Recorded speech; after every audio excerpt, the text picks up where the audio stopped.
y más en Estudia Humanitatis Radio, un espacio para la divulgación de las humanidades. Bienvenido. Hola, muy buenas tardes a todos quienes nos acompañan esta tarde. El día de hoy tendremos un programa muy especial porque tenemos un invitado también muy especial. Les damos la bienvenida a una nueva emisión de Estudio Humanitatis Radio, su programa de divulgación de las humanidades y las artes. Alejandro, buenas tardes. ¿Qué tal, profesor? Buenas tardes. Sean bienvenidos todos a una nueva emisión de Estudio Humanitatis Radio. Ya cerrando el año, por cierto. ¿Qué tenemos para el día de hoy, profesor? Pues hoy tenemos pues varias cosas, nuestra acostumbrada sección de anuncios de programas o eventos culturales, también tenemos pues nuestra ya acostumbrada cápsula Recordando a, y pues tenemos hoy una charla muy interesante sobre un libro que recién se acaba de publicar. Está aquí con nosotros el autor de ese libro y nos platicará un poco sobre pues de las ideas que plantea en su texto, las motivaciones intelectuales que lo llevaron a reflexionar sobre el asunto que se plantea ahí, y al final, para que no se lo vayan a perder, quienes nos escuchen pueden anotarse en el chat en vivo de nuestra página. Ahí nos dicen apunto para el libro, nos dan su nombre y al final pues lo rifaremos para que estén pendientes y no se vayan a perder la emisión completa. Y en nuestra sección de programas y eventos culturales, ¿qué tenemos, Alejandro? Pues tenemos una exposición de gran formato en la sala Orozco. El título es Los Teules. Esta inicia del 1 de abril de 2023 hasta diciembre de 2024. El autor, pues bueno, es José Clemente Orozco. Son algunos grandes formatos, pinturas elaboradas por él y que organizó el curador Víctor Palacios. Esta se da en la sala número 8 del Circuito Sur. Como dijimos, es la fecha 1 de abril de 2023 a diciembre de 2024, es decir, ya está cerrando la exposición. Y pues dentro del conjunto de los teules son piezas monumentales que destacan por centrar la composición en una sola y contundente figura. Esto es en el Museo Cabañas, profesor. Repetirles, es en la sala número 8 del Circuito Sur del complejo del Hospicio Cabañas. Y hacer un anuncio respecto a el inicio de préstamos externos en la Biblioteca Pública del Estado de Jalisco, Juan José Arriola, que por cierto ya hace falta para quienes comúnmente estamos yendo a hacer revisiones y a veces no nos alcanza el tiempo. Entonces este servicio ya inició. Hay que meterse a la página de la Biblioteca del Estado y ahí va a tener un link que dice préstamos externos.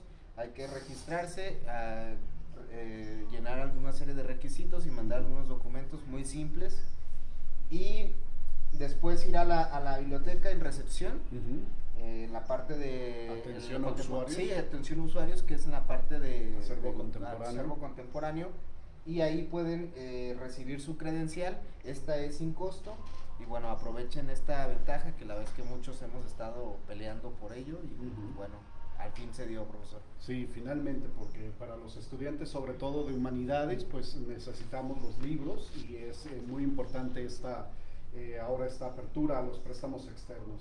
Y pues en nuestra acostumbrada cápsula de Recordando a, que este mes lo estamos dedicando a los muralistas mexicanos, tenemos la biografía de Diego Rivera, que pues es un gran muralista mexicano. Nació en Guanajuato el 8 de diciembre de 1886, murió en Ciudad de México el 24 de noviembre del 57. Fue pintor realista, cubista y pues obviamente muralista. Es conocido por sus obras pictóricas de alto contenido social y político en edificios públicos, y la Ciudad de México, el centro histórico, pues tiene muestras muy muy importantes de la obra de este personaje: Sueño de una tarde dominical en la Alameda Central y El hombre controlador del universo en el Museo del Palacio de Bellas Artes en la Ciudad de México, solo por mencionar algunas de esas grandes obras. Además de pinturas, profesor, sí, en el Munal, por en ejemplo. El Munal, hay varias de él. Entonces, cuando se den ahora en vacaciones una vuelta a Ciudad de México, no se pierdan los espacios donde están estos grandes murales de Diego Rivera. Y pues bueno, el día de hoy, como decíamos al inicio, tenemos un programa muy muy interesante y muy especial, porque está aquí con nosotros el autor del libro Sistemas y Paradigmas, la psicología desde la perspectiva kuhniana, nada más y nada menos que Mario Alberto Lozano González. Es licenciado en Filosofía y en Psicología, posee un posgrado en Lingüística Aplicada, es profesor asociado en la Universidad de Guadalajara y realiza investigación en las áreas de Filosofía de la Ciencia, Filosofía de la Naturaleza, Lógica y el Lenguaje. Es autor de varios artículos. Actualmente es jefe de la Academia de Lógica y Filosofía de la Ciencia del Departamento de Filosofía de nuestro muy amado CUCH, la normal. Mario, bienvenido, te damos la más cordial bienvenida a nuestro programa. Buenas tardes, muchas gracias por la invitación. Es un gusto estar aquí con ustedes. No, pues un gusto para nosotros más todavía que nos hayas aceptado la invitación, y pues les recordamos que durante la charla se pueden anotar en el chat en vivo de nuestra página de Facebook con su nombre si les interesa participar en la rifa de un ejemplar del libro del maestro Mario Alberto Lozano, que se rifará al final de la emisión para que permanezcan con nosotros. Y pues para ir entrando en materia, Mario, una pregunta que, bueno, más o menos intuimos la motivación, pero quisiera que nos platicaras qué te motivó al tema de este libro en particular. Digo, por tu formación como filósofo y como psicólogo, intuimos como por dónde va, pero nos gustaría que nos platicaras cómo nació la inquietud de este libro, de este tema en particular, y por qué abordar el tema de la psicología desde la perspectiva de Thomas Kuhn. El tema de la filosofía y la psicología era algo que, debo decirles, a mí me inquietaba desde que era estudiante en los años 90. Estudiaba la licenciatura en filosofía y también la licenciatura en psicología en otra universidad. Digamos que era de eso muy teto, ¿no? Tuve la verdad el privilegio de que me apoyaran por allí económicamente para poder hacer las dos carreras. Y dentro de la licenciatura en psicología, lo primero con lo que me encontré fue una ensalada de teorías muy diversas. De repente había profesores que cultivaban el enfoque gestáltico, profesores o investigadores que cultivaran un enfoque psicodinámico que abreva mucho del psicoanálisis, profesores también que eran psicoanalistas, profesores que cultivaban algún enfoque humanístico, profesores del análisis conductual, profesores cognitivos. O sea, me di cuenta rápidamente cuando empezó la licenciatura en psicología que no hay una psicología sino muchas psicologías. Eso combinado con la oportunidad que tuve de tomar clases con los profesores, para mí fueron mis mejores maestros en la licenciatura, el maestro Enrique Ureña Pajarito, que en paz descanse, y el profesor Julián Molina, con quien todavía mantengo una amistad, es alguien a quien tengo mucho aprecio. Los dos fueron grandes profesores y grandes amigos en su momento. Con ellos platicaba mucho de estos temas, el desconcierto que había surgido en mí cuando me encontraba con que cierto profesor de una asignatura, digamos, no sé, en psicodiagnóstico, por ejemplo, te adiestraba para manejar técnicas psicoanalíticas, pero luego otro profesor te decía que lo que te había dicho el anterior estaba completamente equivocado, y luego el del análisis de la conducta te explicaba por qué tenías que considerar otro tipo de metodologías para poder trabajar con pacientes en la clínica y cómo podrían tener mejores rendimientos a nivel teórico y práctico las investigaciones que supusieran otro tipo de formas de trabajo. Platicando este tipo de temas tanto con el maestro Pajarito como con el maestro Molina, llegábamos a la idea de que quizá la psicología no tuviera el mismo estatus epistemológico, el mismo digamos, nivel de consideración que les solíamos dar a la física o a la química, por ejemplo. Y de hecho Julián era algo que me decía frecuentemente. Él sabía que yo estaba estudiando psicología y me comentaba, pues Mario, lo que estás estudiando es una ciencia muy inmadura todavía. Así me lo planteaba el buen Julián. Pero yo en las clases de psicología veía que la psicología avanzaba bastante. O sea, por más inmadura que fuera, progresaba bastante la disciplina psicológica. Todo el tiempo estaban surgiendo nuevos artículos con nuevos hallazgos, nueva investigación. Llegó un momento que dije, pues de plano voy a investigar esto, el estatus epistemológico de la psicología, y entre los autores revisados en filosofía de la ciencia, el que más me llamó la atención justamente para este trabajo fue Thomas Samuel Kuhn. No sé si quieren que les siga platicando o, a ver, plantéenme. Sí, sobre todo porque, bueno, a propósito de lo que nos acabas de platicar, esta ensalada de teorías psicológicas, no, a pesar de que había o hay contradicciones a veces entre ellas, viéndolas como no en lo particular, sino más bien como de conjunto. Pero también nos acabas de decir que a pesar de esta diversidad de teorías, algunas que no son compatibles con los supuestos o los principios a lo mejor metodológicos de otras, sin embargo sigue habiendo progreso o avances en la psicología.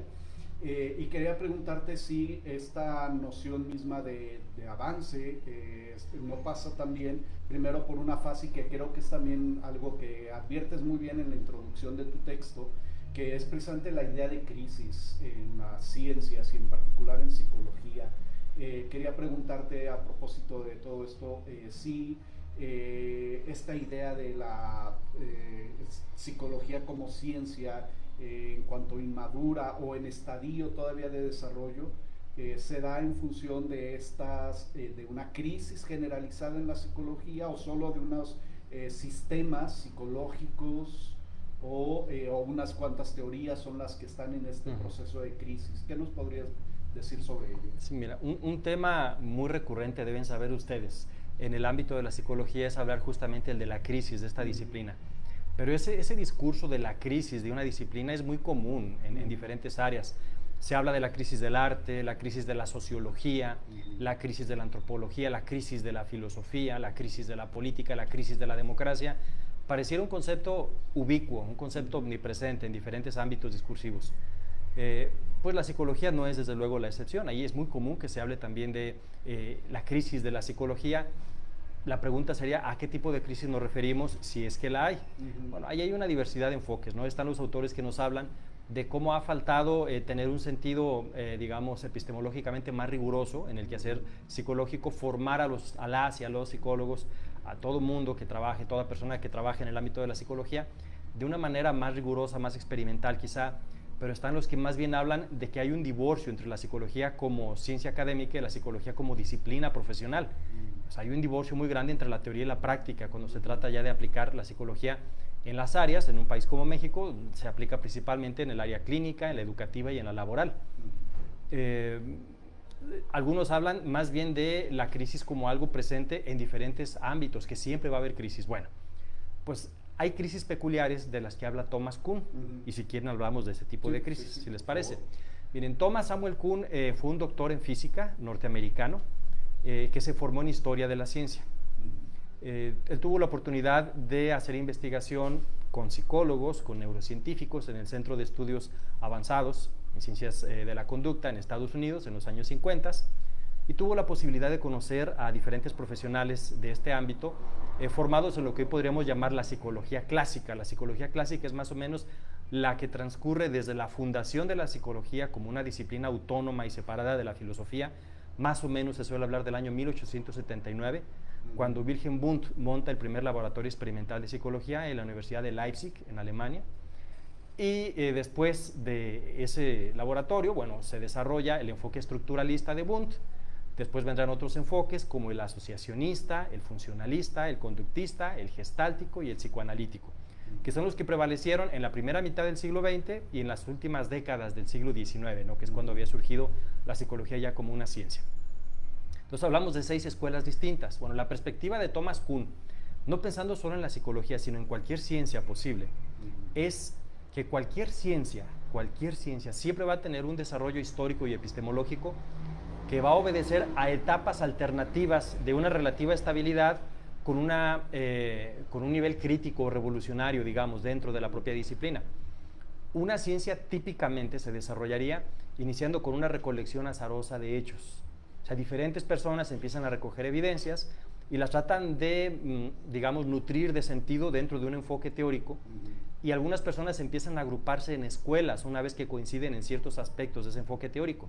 O sea, las personas que van coincidiendo en la perspectiva, en su modo de ver las cosas, van constituyendo pues estas comunidades de investigadores que Kuhn llama escuelas que son típicas de un periodo preparadigmático, así lo llama Thomas Samuel Kuhn, de un periodo de ciencia inmadura. Por ejemplo, en el caso de la física y la astronomía, estamos hablando, por dar un caso, de la filosofía natural de los jónicos, con Tales de Mileto, con Anaxímenes, con Anaximandro, que estaba en contraposición, por ejemplo, con la filosofía natural de la Magna Grecia, acá en el sur de Italia, con los pitagóricos, y que a su vez se contrapondría luego la filosofía natural de alguien como Aristóteles, y posteriormente de algunas escuelas helenísticas como las de los estoicos, que la gente suele vincular mucho con una filosofía ética, pero la verdad es que los estoicos fueron buenos en muchas áreas. Entre otras, también fueron buenos en lógica, en física y en metafísica. Bueno, la física estoica, que es la filosofía natural estoica, la física del pasado es una física muy filosófica, se encontraba también en competencia con la física pitagórica o filosofía natural pitagórica, con la física aristotélica, con la física jónica, y entre ellas se desplegó un estado de cosas donde se enfrentaban. Diferentes factores dieron lugar a que prevaleciera uno de estos enfoques.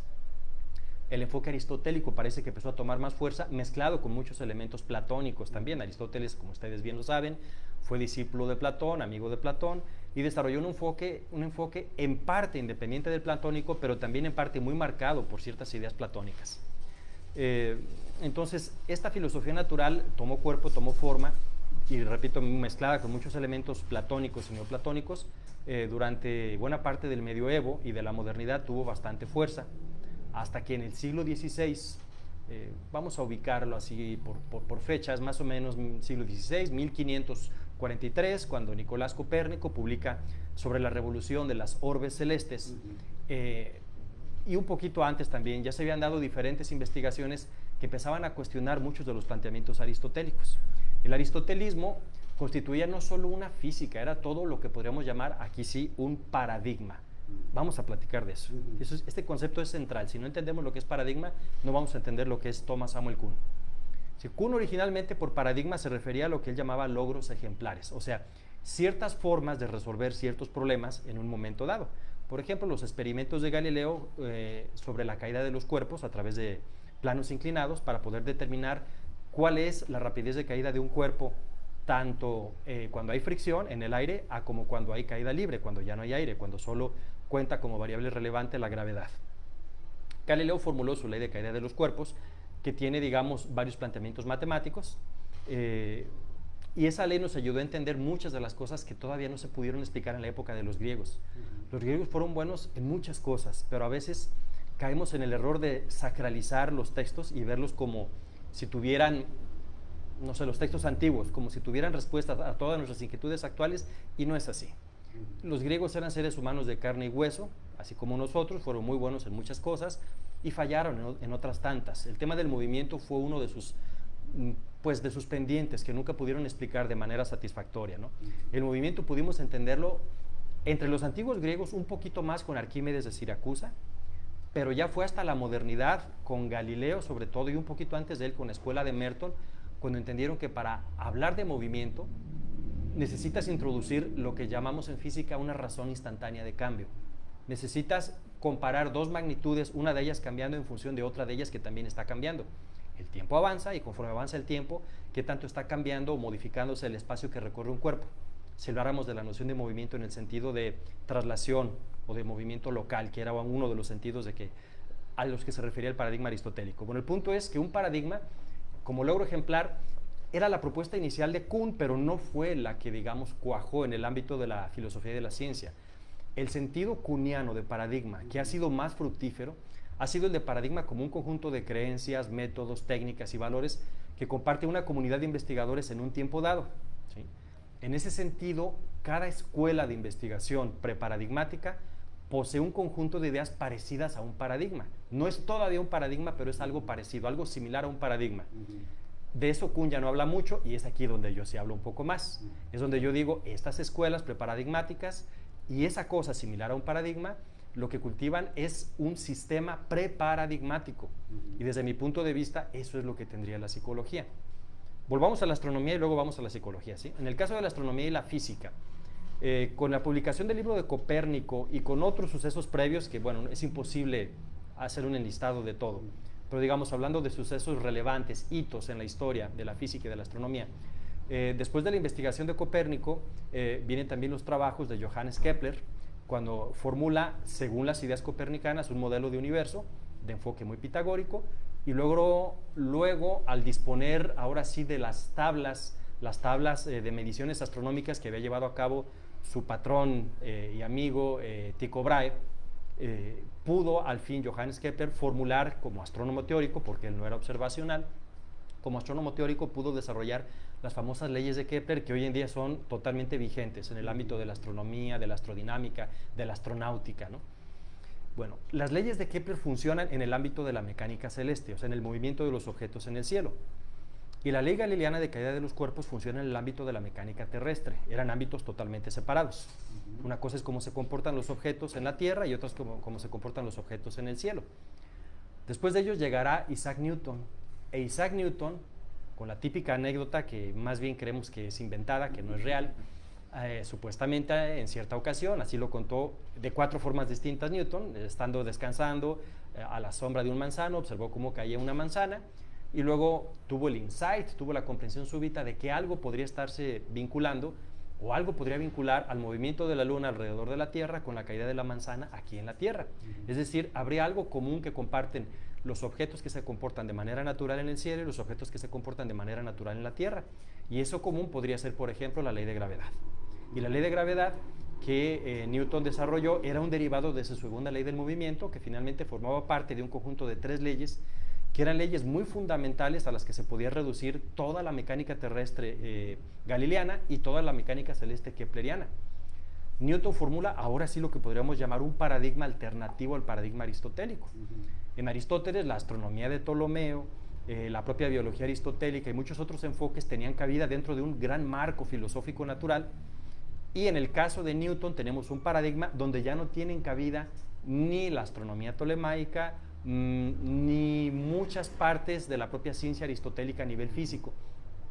En ese caso, lo que se habría desplegado con el paradigma aristotélico fue una ciencia revolucionaria. Es decir, cuando hay escuelas preparadigmáticas, alguna de ellas vence en la competencia epistemológica, pero lo que Kuhn aquí destaca es que no es una lucha tan racional como a veces pensamos, como a veces se nos enseña en las caricaturas de ciencia que se nos enseña en muchas escuelas. La ciencia no es una empresa tan racional como a veces pensamos, es una empresa muchas veces muy irracional. Entonces, alguna de las escuelas puede vencer por factores completamente inverosímiles, como simplemente que los miembros de otra escuela están más viejos, han ido falleciendo, y los que sobreviven son gente más joven y que siguen cultivando este otro conjunto de ideas, este otro sistema preparadigmático que ahora, digamos, subirá al nivel de un paradigma dominante. Hay otros factores también, el impulso institucional que se le pueda dar a un conjunto de ideas. ¿Qué pasa si tú logras el apoyo del poder político, del poder económico, y la otra comunidad de investigadores no logra ese apoyo? Pues lo más probable es que sus ideas no se den a conocer y que también tiendan a desaparecer. O sea, habría una lucha más bien inverosímil, casi al estilo de la evolución darwiniana, donde hay una combinación de factores tanto internos como externos a la ciencia que determinan que unas escuelas se impongan sobre otras, vence un paradigma, pero este mismo paradigma se dedicará a resolver, digamos, enigmas, problemas que el propio paradigma reconoce. Hay hasta cierto punto entonces componentes en este proceso de revolución, componentes políticos, éticos, sociológicos en la prevalecencia de un determinado paradigma. Antes de continuar, Mario, y cederle la palabra a Alejandro, que también quiere hacerte algunas preguntas, le recordamos a todos quienes se han conectado y están viendo nuestra transmisión en vivo a través de Facebook o a través de nuestra transmisión en la página de www.radiomorir.com, que este programa, el audio de este programa se va a transmitir a través de la plataforma de la estación el próximo viernes a las 6 de la tarde en la hora habitual.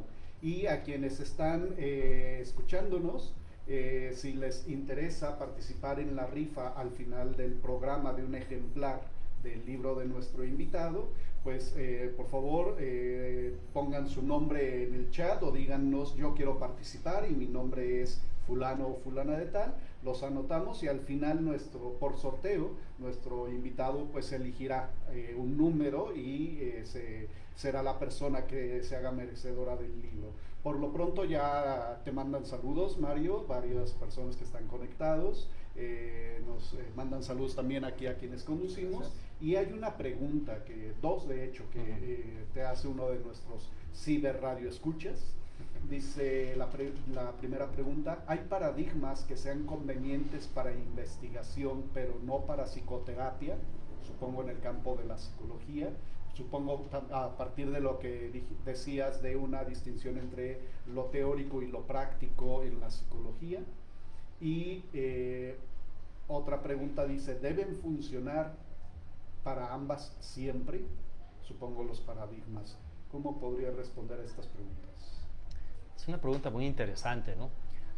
Bueno, recordemos que los paradigmas son más que una teoría, ¿sí? Son un marco de supuestos, de compromisos, como había dicho, teóricos, metodológicos, metafísicos, epistemológicos, axiológicos, en los que se puede insertar una teoría. O sea, diferentes teorías pueden coexistir al interior de un paradigma.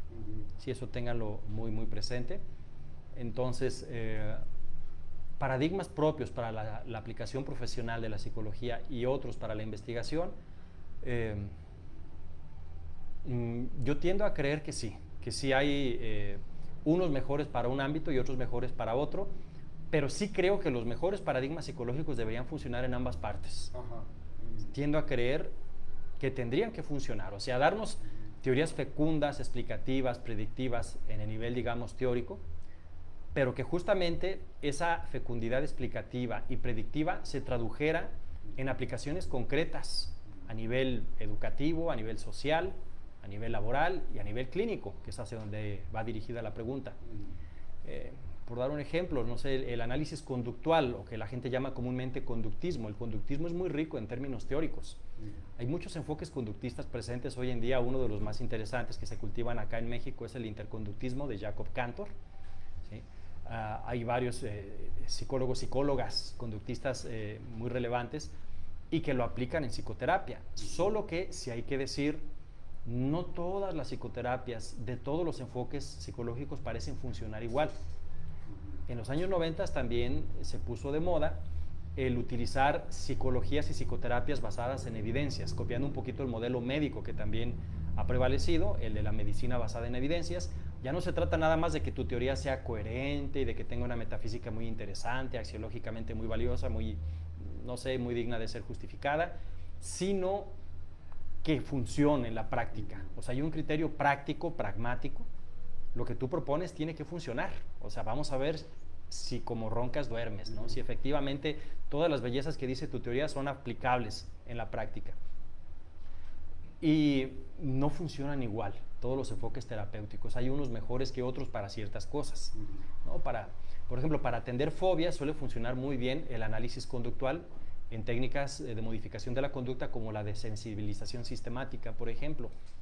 Pero si quisiéramos, no sé, trabajar para desentrañar cierto tipo de aprendizajes, puede funcionar, pero ya depende, porque hay ciertos dolores, malestares que tiene la gente producidos, no sé, por alguna agresión que vivieron con la familia, alguna agresión, qué sé yo, física, económica, sexual, donde pueden funcionar varios enfoques a la vez, porque muchas veces ese dolor psicológico que puede experimentar la gente viene asociado al aprendizaje. Es algo que tenemos que considerar también en el ámbito psicológico. O sea, mucho del malestar emocional y del bienestar emocional tiene que ver con esa realidad social que nos hemos construido unos a otros. Es algo que yo le platico siempre a mis estudiantes y lo converso mucho con las personas. Los seres humanos vivimos en la intersección de dos grandes realidades, ¿no? Por un lado está la realidad física, ¿sí? Esa realidad que ya nos viene dada. Somos seres formados por átomos, por materia, por sus interacciones. Además somos seres biológicos con toda una dotación genética, con ciertas predisposiciones que se han programado filogenéticamente desde hace millones de años, ¿no? Pero por otro lado también somos seres sociales, culturales.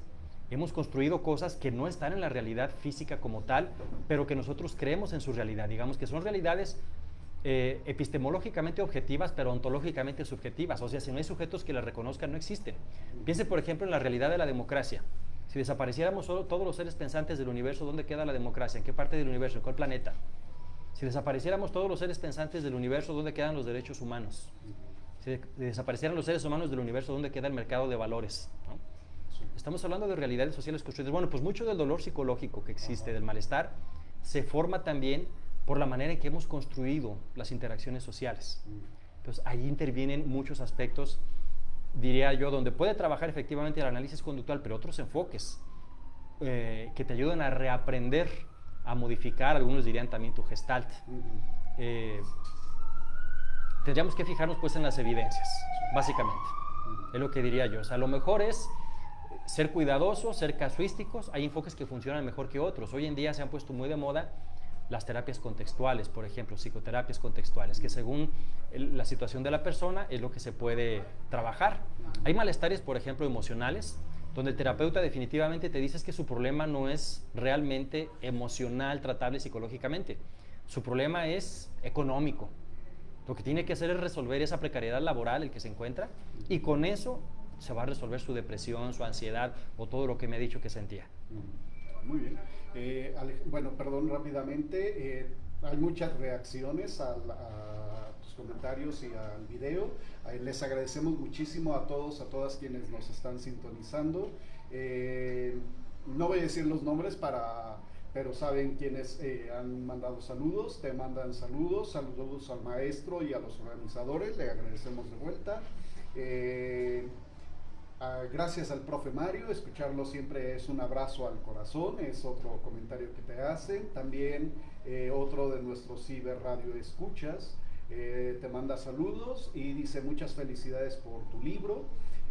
Y ya hay varias personas apuntadas para la rifa del libro. Les agradecemos muchísimo que nos escuchen y al final pues haremos la rifa. Perdón, Alejandro, si quiere preguntarle algo antes de darle otra lectura, otra pregunta que también le hacen al maestro. Bueno, sigan participando por la pequeña rifa del ejemplar del profesor.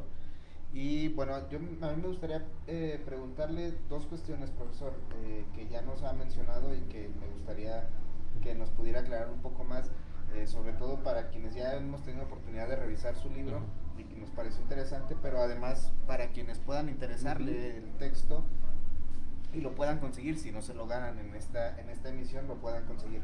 Profesor, el término revolución científica, ¿qué nos podría explicar un poco en términos históricos cuántas han surgido, si hay un conteo, si realmente podemos identificarlas muy precisamente cuáles han sido? Y la segunda pregunta sería, ¿desde dónde analiza Kuhn la psicología? ¿Desde la historia de la ciencia o la filosofía de la ciencia?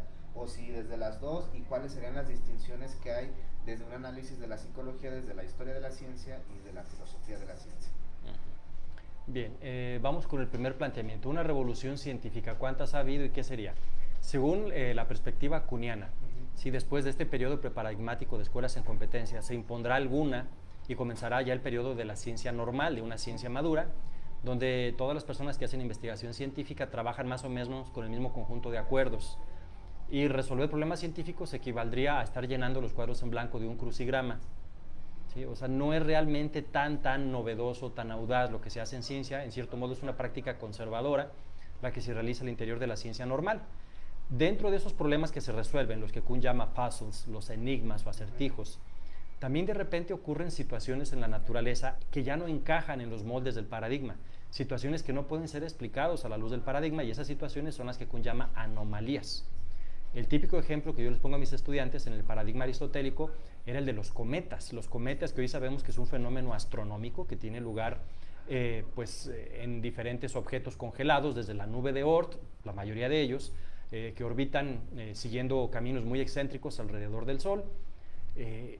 Aristóteles no comprendía lo que eran los cometas. Los cometas tú visualmente los observas como si fueran estrellas nuevas que pueden durar semanas o meses en el cielo. Cuando tú eres un observador asiduo del cielo, te sabes de memoria los lugares de las estrellas, las constelaciones, sabes en cada temporada del año dónde está cada una.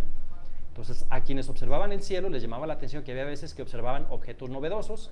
Algunos de ellos hoy sabemos que son supernovas, otros de ellos son, por ejemplo, cometas.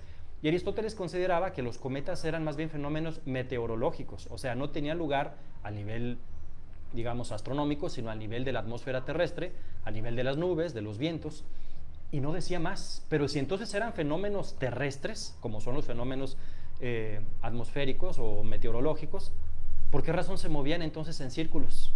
Si el círculo es el movimiento natural de los objetos del cielo, pero no es para nada el movimiento natural de los objetos en la Tierra, según Aristóteles, porque para Aristóteles el movimiento natural en la Tierra es el rectilíneo, hacia arriba para los elementos ligeros y hacia abajo para los elementos pesados. Allí había una cosa que Aristóteles no explicaba bien y que más bien como que la mencionaba tímidamente y dejaba de hablar de ella rápidamente. En el caso de la física newtoniana salta mucho el caso de la precesión del perihelio de Mercurio. Hay una posición de Mercurio en su movimiento alrededor del Sol, que se va recorriendo y que con los puros cálculos de la física newtoniana no se puede explicar. Para poder explicar ese fenómeno se necesita cambiar de paradigma y moverte a la física relativista de Einstein, ¿sí? Entonces cada paradigma tiene las cosas que explica y las que no explica. Esas que no explica, decíamos, son anomalías. Esas anomalías se van acumulando en cantidad y calidad. Esa acumulación de anomalías empieza a dar lugar a que se pierda la fe en el paradigma que cultivaban muchas comunidades de investigadores, y es entonces cuando la ciencia entra en un proceso de ciencia anormal, de ciencia extraordinaria, donde las personas que hacen ciencia se vuelven muy filosóficas, empiezan a discutir, a ver, ¿por qué no está funcionando nuestro modelo del mundo? ¿Qué está pasando? ¿De qué está formado el mundo? ¿De qué están formadas las buenas teorías científicas?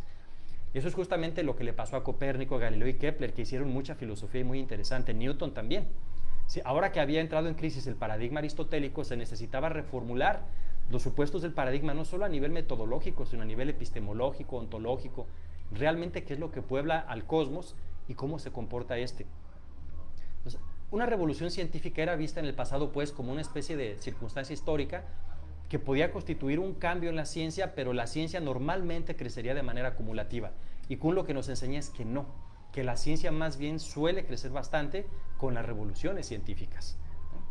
Bueno, estos periodos críticos, revolucionarios, en la física, por ejemplo, pues destaca el caso de la revolución copernicana, que se supone que inicia con Copérnico y termina con Newton. La principal, no es la única revolución, pero sí ha sido la más importante.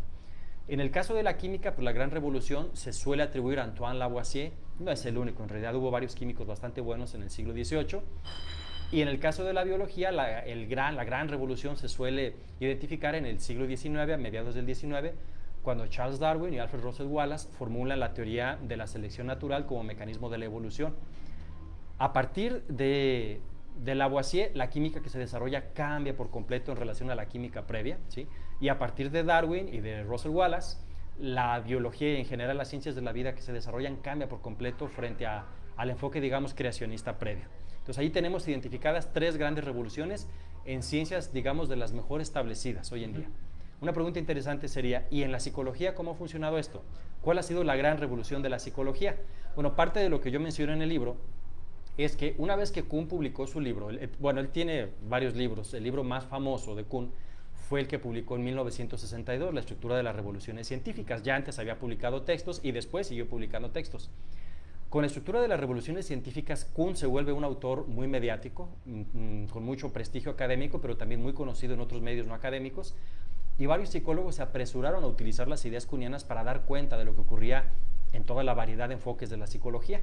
Entonces hubo muchos que, claro, quisieron llevar agua a su molino y decían, claro, la psicología surge como ciencia con Wundt y allí dominaba un paradigma mentalista, pero luego en 1913 Watson publica La psicología vista por un conductista y entonces viene una revolución científica y ahora ya domina el paradigma conductista, y en los años 50 viene ahora otra revolución científica y domina el paradigma cognitivo.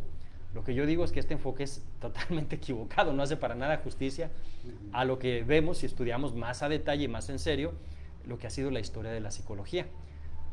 La verdad de las cosas es que no ha habido una gran revolución que culmine en un paradigma dominante dentro de la psicología. No ha habido eso. O sea, la psicología nació con una marca de fábrica de diversidad y a la fecha sigue siendo su marca de fábrica. Es una manufactura de diversidad completamente, la psicología como artefacto humano. O sea, no tenemos una sola teoría o un solo paradigma que englobe a todas las teorías psicológicas, sino que tenemos diferentes formas de estudiar al ser humano. Y esas diferentes formas, yo no sé, aquí es una pregunta interesante, puede que se complementen o que quizá a futuro puedan converger en un mismo paradigma. Es algo que está pendiente de verse, ¿no? Algunos autores pues hablan de la psicología como una disciplina precientífica, otros, utilizando las categorías kuhnianas, hablan de ella como una ciencia normal donde prevalece el paradigma cognitivo supuestamente hoy en día. Otros hablan de la psicología como una ciencia anormal o en estado revolucionario. Hoy en día estamos viviendo la competencia entre diferentes escuelas psicológicas por ver si alguna gana en la lid. Otros hablan más bien de la psicología como una ciencia multiparadigmática y otros dicen el modelo kuhniano de cambio científico no funciona para la psicología. Tenemos que inventar otra forma de hacer una historia de la ciencia o filosofía de la ciencia que se adapte a lo visto en la psicología. Y aquí creo que es donde nos lleva a la segunda pregunta. La segunda pregunta que era, ¿Kuhn desde dónde llevó a cabo sus planteamientos? ¿Desde la historia de la ciencia o desde la filosofía de la ciencia? Bueno, la pretensión original de Thomas Samuel Kuhn era hacer una historia de la ciencia. Él siempre se consideró historiador de la ciencia, no filósofo de la ciencia. Sin embargo, al ser cuestionado sobre si su manera de narrar los acontecimientos en la historia de la física, de la química o de la biología no incluye aspectos filosóficos, Kuhn llegó a reconocer con honestidad intelectual que efectivamente su historia de la ciencia sí incluía una filosofía de la ciencia. De hecho, hoy lo tenemos muy claro, no existe, así como no hay una ciencia neutral, absolutamente neutral y objetiva, mucho menos va a haber una historia neutral y objetiva. La historia tiene también una dirección filosófica, una dirección ideológica. Entonces, Kuhn, desde luego que también le dio un sesgo filosófico, ideológico a su manera de contar las cosas. Hay quienes plantean que Kuhn, aun cuando destacó los aspectos no racionales de la ciencia, le faltó hacer una historia de la ciencia más externalista, o sea, que considerara aspectos ya que no tuvieran nada que ver estrictamente con la ciencia, aspectos, por ejemplo, de la política de una época, aspectos que tuvieran que ver con la religión dominante de una comunidad, aspectos que tuvieran que ver con la metafísica que prevalecía en ciertas sociedades, y a partir de ellas cómo pudieron irse desarrollando algunos y quedándose atrás otros paradigmas dentro de la ciencia. O sea, lo acusan de haber sido finalmente un historiador de la ciencia demasiado internalista y poco externalista. ¿Es posible aplicar, no sé, otras formas de análisis del desarrollo de la psicología en sus diferentes vertientes, además de la propuesta de Thomas Kuhn, viendo un poco la bibliografía que señalas al final de tu libro? Por ahí mencionas a Lakatos, que también fue un pensador que se dedicó mucho a reflexionar sobre pues, qué es lo que configura en sí una ciencia, la disciplina científica, y me nació la inquietud de preguntar, sobre todo pensando en este escenario tan múltiple y complejo de la psicología, si sería posible analizar también el desarrollo o la constitución de la psicología y su estatus epistemológico desde alguna otra perspectiva teórica. Sí, claro, por supuesto. Sí, miren, está la forma tradicional, vamos a decirlo, la tradicional, que es la que tenían los positivistas lógicos y la que también en su momento llegó a cultivar Karl Popper. Sí, que es un enfoque según el cual la ciencia va creciendo, avanzando, digamos, progresando hacia lo verosímil o lo verdadero. Popper no creía que avanzara a lo verdadero, pero sí al menos a lo verosímil. Pero siempre hacia adelante, digámoslo. Esa es la forma tradicional de ver el desarrollo de una ciencia, que mucha gente la sigue cultivando, ¿no? Los positivistas lógicos solían creer en el verificacionismo como el mecanismo central para el desarrollo de la ciencia, y Popper en el falsacionismo, ¿sí? Está el enfoque ya de la escuela, digamos, histórica, sociológica, pragmatista. Thomas Kuhn sería uno de esos autores, Imre Lakatos sería otro de ellos, Paul Feyerabend sería otro de ellos. Lakatos más bien cree que la ciencia tendría que explicarse en términos de programas de investigación, programas progresivos y programas regresivos. O sea, ese concepto de programa de investigación se parece un poco al concepto kuhniano de paradigma, no es igual, pero sí se parece un poco. Hay un núcleo central de supuestos inamovible, como si fueran dogmas, que están rodeados por un cinturón protector de hipótesis que se pueden modificar. Tú puedes jugar siempre con las hipótesis que rodean al núcleo central, pero jamás mover al núcleo, porque en ese caso estarás ya con otro paradigma. En el caso de Paul Feyerabend, aquí hablaríamos de un enfoque, ahora sí que lleva la idea irracionalista y pragmatista a sus últimas consecuencias, lo que llamamos el anarquismo metodológico. O sea, no es que haya un método específico que garantice la racionalidad de la ciencia, sino que hay una multiplicidad de métodos y de enfoques, y finalmente con lo que nos quedaríamos es con lo que funcione. O sea, la idea es pragmática en el fondo. Además de ellos, que son, digamos, los que se suelen estudiar mucho en filosofía de la ciencia, están los nuevos estudios en ciencia, tecnología y sociedad, ¿sí? Que es algo más novedoso todavía, donde lo que se busca es imprimirle un enfoque naturalista a la investigación de la historia de la ciencia y de la filosofía de la ciencia. Ya no se trata nada más de leer sobre historia de la ciencia y de tratar de formular sistemas filosóficos que den cuenta de ella, sino de hacer investigación directa sobre cómo se hace ciencia. Por ejemplo, hacer observación etnográfica en los laboratorios de investigación.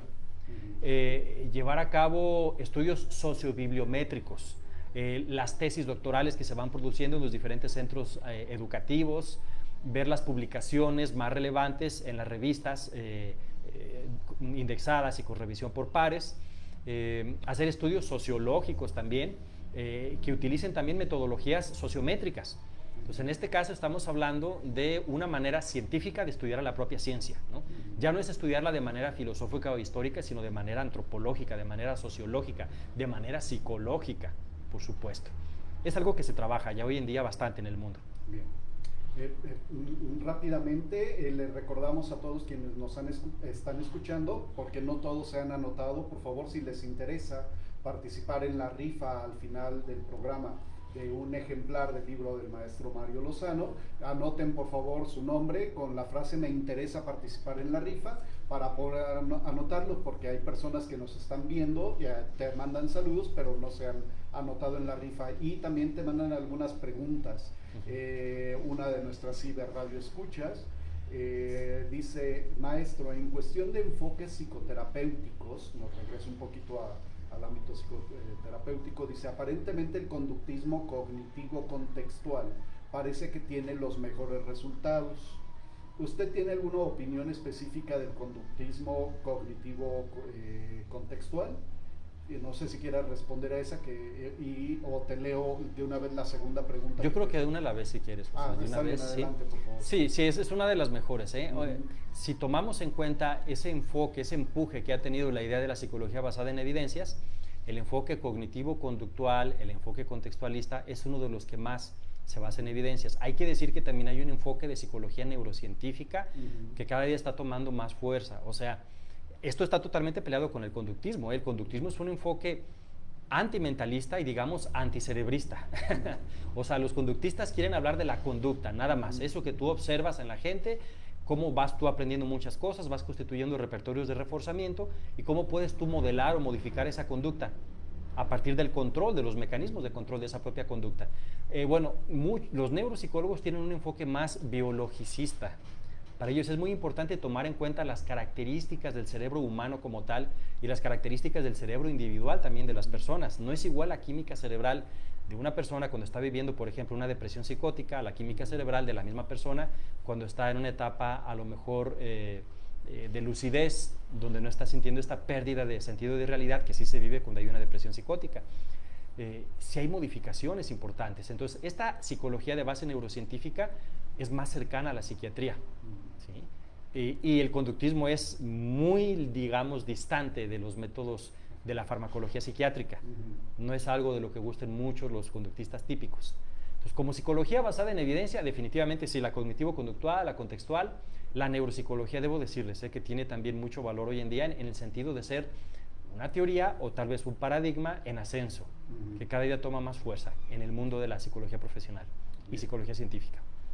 Luego te hago una pregunta a propósito de Mario Bunge, que por ahí me pareció haber leído un libro de filosofía de la psicología, creo que se titula, y que plantea la idea de reducir, o más bien de fundamentar la psicología precisamente en los estados cerebrales, neurocerebrales, y pensar la mente o los estados mentales como estados cerebrales.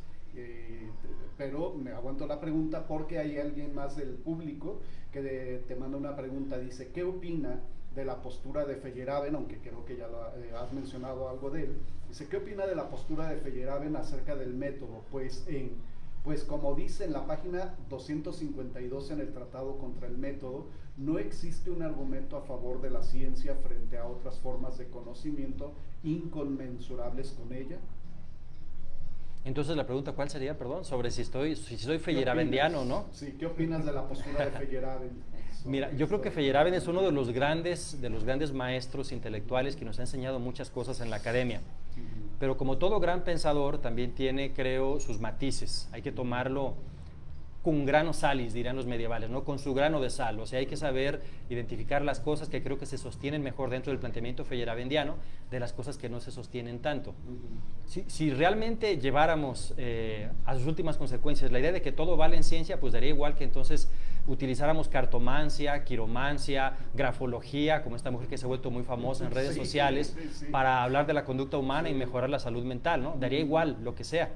El asunto es que si algo hemos aprendido en el mundo de las evidencias es que no todo es igual. O sea, efectivamente hay muchas perspectivas de abordamiento de los problemas psicológicos, pero no todas valen lo mismo, hay unas mejores que otras. Entonces, las que tienen mejores evidencias, creo que es lo más razonable, cultivar esas. La idea feyerabendiana, que creo que sí tendríamos que rescatar y defenderla, es que efectivamente no hay un método, o sea, un modelo de racionalidad unívoco para toda la ciencia, como una especie de ideal, de desideratum, que quisiéramos alcanzar tal vez, pero como método práctico, concreto, ¿qué método comparten, no sé, por ejemplo, anatomistas con a lo mejor físicos teóricos? Imagínense la diferencia entre un anatomista del cuerpo humano frente a un físico teórico especializado en agujeros negros. No, pues sus metodologías son completamente diferentes. Entonces, como un único método, creo que aquí sí hay consenso académico en el mundo de la filosofía y de la ciencia. No existe un método como algo práctico, concreto, que todos los y las científicas desarrollen en un momento dado. Lo que hay es diversas metodologías o diversas técnicas de trabajo de investigación, y estas se van adaptando al objeto de estudio y dependen del desarrollo tecnológico de una época y también del desarrollo teórico de una época, ¿sí? Pero ya lo otro de que todo vale, no, definitivamente yo ahí sí, sería una irresponsabilidad mía absoluta decirles que todo vale. Tanto como decirles corran y hagan grafología como Marifer Centeno. Una absoluta irresponsabilidad, jamás les diría eso. Sí, ¿no? Con eso determinan el quid de la mente. No, para nada. Sería absurdo. Muy bien. Yo quería preguntarte precisamente sobre Mario Bunge en este libro, porque él postula pues que para eliminar todos los pseudo problemas en psicología había que apuntar efectivamente a aquellas cosas que se pueden estudiar objetivamente en el cerebro humano y fundar ahí la psicología. ¿Podría ser viable esto como una especie de propuesta de un paradigma en la psicología, o como lo acabas de decir ya hace algunos minutos, pues habrá aspectos que a lo mejor no sean tan compatibles con esta visión de lo psicológico como estados cerebrales? Sí, Mario Bunge en el ámbito académico es un autor que despierta una enorme provocación, ¿sí? Tanto positiva como negativa. ¿Sí? Hay gente que no gusta para nada del pensamiento bungiano, pero hay otros que lo ven con mucho respeto. Yo en lo personal veo con mucho respeto el pensamiento de Mario Bunge. No significa que esté de acuerdo en todas sus ideas. Creo que es un filósofo de la ciencia con formación científica, muy bien documentado, y que plantea muchas cosas interesantes y se atreve a decir muchas cosas que en la academia no nos animamos a decir. Él no es tan políticamente correcto como somos la mayoría. Él donde ve fallas lo dice, y la mayoría solemos ser más, diría yo, tolerantes, o no sé si por otras razones nos guardamos de decir mucho de lo que vemos en la academia. Bunge no.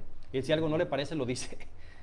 Bueno, Bunge es de los que siguen siendo partidarios de la idea de que se puede distinguir entre ciencia y pseudociencia, pero él es partidario de un enfoque multicriterial. O sea, él no cree que haya un solo enfoque como el de Popper, de que la pura falsabilidad por sí misma te ayuda a distinguir entre lo que es ciencia y lo que no es ciencia, para nada. O sea, Bunge toma muy en cuenta, por ejemplo, que el desarrollo de una teoría para ser científica, además de que tenga que ser falsable, de que tenga que ser contrastable experimentalmente, deba concordar con lo que ya sabemos en la ciencia mejor establecida de una época dada. O sea, por ejemplo, si alguien nos dijera, yo planteo tal teoría, pero mi teoría se contrapone, no sé, con la física relativista de Einstein, e implica, entre otras cosas, que la velocidad de la luz no es esa velocidad, digamos, de todo el espectro electromagnético, sino que es otra. Ah, caray. Si eso es una de las implicaciones de tu teoría, pues difícilmente va a ser tomada como ciencia bien establecida. O sea, es demasiado audaz lo que plantea tu teoría. Vamos a tomarla con mucho cuidado, porque parece poco probable que vaya a ser cierta. Se me ocurre pensar en una teoría del todo que apareció hace unos pocos años. Una teoría del todo, esas que son a la fecha algo que no se ha alcanzado en física, una teoría que pretende unificar las 4 fuerzas fundamentales del universo: la electromagnética, la nuclear débil, la nuclear fuerte y la gravitacional, a través de grafos, o sea, a través de una teoría de grafos. Un científico en el ámbito de la computación, Stephen Wolfram, pretende desarrollar una teoría que unifica las 4 fuerzas fundamentales. La mayoría de físicos, en cuanto leyeron eso, inmediatamente arqueaban las cejas diciendo, a ver, aquí algo anda mal, esto suena a una vil tomadura de pelo, ¿no? O sea, tenemos años, todo mundo trabajando, y siempre la gravedad es la más rebelde de todas las fuerzas, no se deja explicar de manera cuántica, ¿sí? La gravedad, la mejor forma de explicarla actualmente es la relativista, pero esa es una incompatibilidad entre la relativista y la cuántica. Entonces, si se supone que Wolfram lo consiguió, pues que nos diga cómo lo hizo. O sea, sin inventarse cosas, ¿no? Porque a veces a muchos les es muy dado como forzar la cuadratura entre teorías científicas o doctrinas filosóficas como estableciendo puentes que no son tan firmes. Así es. Estamos prácticamente ya cerrando, Mario. Agradecemos a todos quienes nos han visto y oído a través de la plataforma www.radiomorir.com y a través de nuestra página en vivo. Agradecemos a quienes hicieron comentarios, mandaron saludos, todas las reacciones, porque hay muchos likes al video. Ya ves que si eres de los maestros favoritos de los estudiantes. Y pues hay 5 personas anotadas en la rifa. Entonces, un número del 1 al 5, Mario, por favor. Del 1 al 5. Vamos diciendo el 1 de una vez. El 1, primero. Pues felicidades a Gabriel Chaboya, que se acaba de ganar el libro Sistemas y Paradigmas. Es un muy buen libro. Ya tuvimos la oportunidad de revisarlo Alejandro y yo para preparar precisamente la entrevista. Igualmente agradecemos a Ángel Hernández González, Keila Carrasco, Saúl Gutiérrez, Juan Pablo Franco, que también se habían anotado para la rifa. Pero pues bueno, pueden conseguir el libro en la editorial de la Universidad de Guadalajara y en el CUCH, en la librería del kiosco.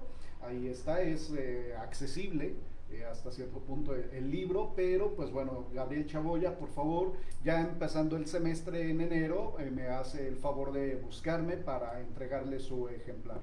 Y pues sin más, Mario, de ahora en adelante Estudio Humanitatis Radio es tu casa. Cuando Muchas quieras gracias. venir a platicarnos sobre otra publicación, sobre algún tema de interés en tu ámbito de formación psicológica, filosófica, serás siempre bienvenido. Alejandro, ¿algo más? Pues nada más agradecer a nuestros radioescuchas, felicidades a Gabriel Chaboya por ganarse el ejemplar, y bueno, agradecer al profesor, y bueno, busquen el texto, Sistemas y Paradigmas, la psicología desde la perspectiva kuhniana, un texto muy interesante, ya lo hemos revisado. Bueno, muchas gracias, profesor. Muchas gracias, profesor.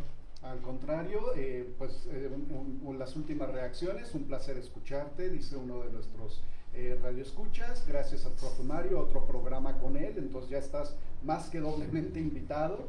Y gracias, Gabriel Chaboya. Y pues esto fue todo por nuestra parte. Recuerden que los próximos programas de estos 3 viernes que vienen, incluyendo el 3 de enero, van a ser retransmisiones, porque no vamos a estar en vivo, pero se van a retransmitir algunos programas por la plataforma de la estación www.radiomorir.com. Gracias y hasta la próxima. Esto fue Estudio